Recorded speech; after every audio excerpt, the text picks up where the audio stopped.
The war in Ukraine could be entering a new stage as Russia says it has achieved its biggest victory since it launched its offensive nearly 2 months ago. Russian President Vladimir Putin announced on Thursday that Russian forces have won the battle for the strategic southern city of Mariupol. Russian forces appear to be in control of the city, including its important but now seriously damaged port. At a joint appearance with his defense minister Sergei Shoigu, Putin declared that, quote, the completion of combat work to liberate Mariupol is a success. The Russian president offered congratulations to Shoigu and Russian forces.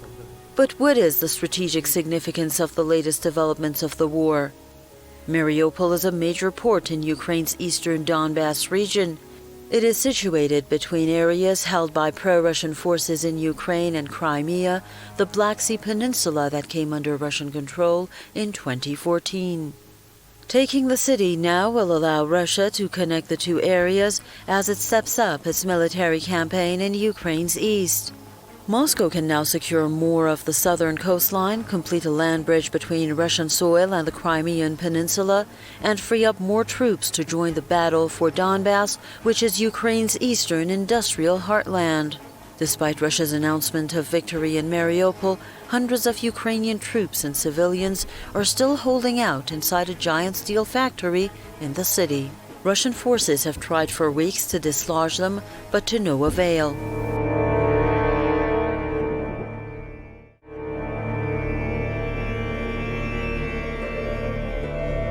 The Kremlin says there is no need for Russian troops to enter the complex passageways of the sprawling Azovstal steelworks.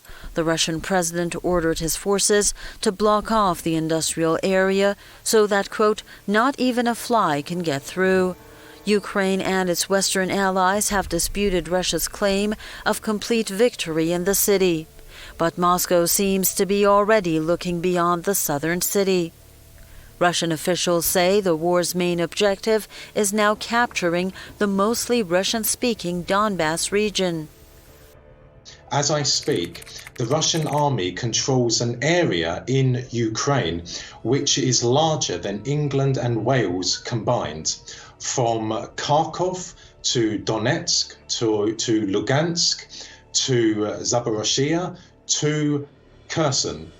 And as a result of the ongoing battle at present in the Donbass, it looks like that the Russian army will increase even further the land it controls in eastern Ukraine and also in southern Ukraine. Last month, Russian forces were driven away from the capital Kiev and northern Ukraine. Things will definitely not be smooth in the east either, as Western nations rush to funnel heavy arms into Ukraine to help it counter the offensive.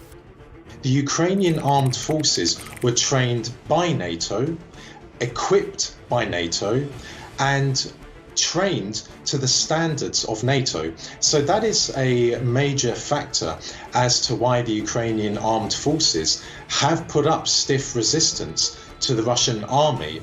U.S. President Joe Biden has announced another $800 million to help Ukrainian forces fight in the east.